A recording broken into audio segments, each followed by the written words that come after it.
sapat na kapag sinabi mong di mo ako kayang mawala, na espesyal ako sa mundo mong magulo. Pero bakit ako pa rin ang laging huling inuwi? Sa bukas na lang muna tayo. Pinanghawakan ko bawat pangako na walang kasiguraduhan.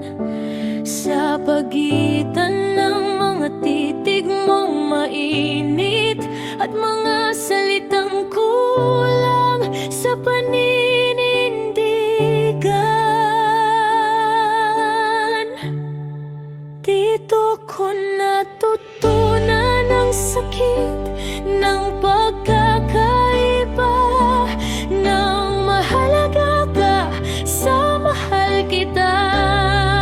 Yung una kayang bitawan kapag may kapalit, yung huli kahit masaktan pipiliin ka pa rin. Kahit mahirap, mahalaga lang pala ako. Pero hindi mo ako minahal talaga.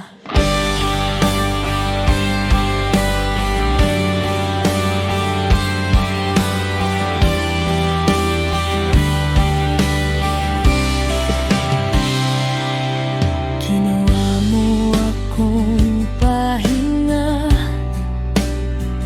pero hindi mo ako ginawang tahanan.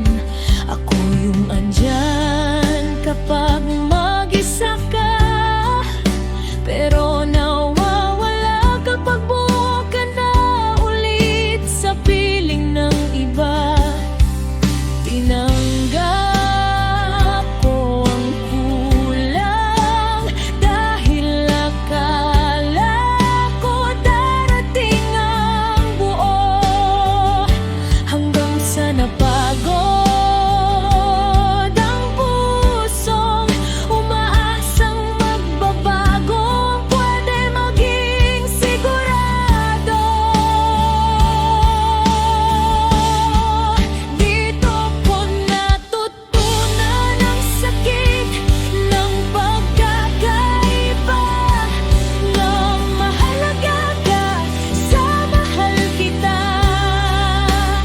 Una kayang ipagpalit sa katahimikan, ang huli lalaban kahit magulo ang daan. Mahalaga lang pala ako sa oras na convenient sa'yo.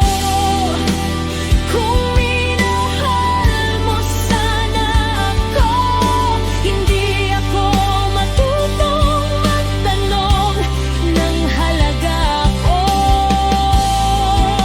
Hindi ko kailangang ipaglaban kung karapat-dapat ba akong piliin araw-araw.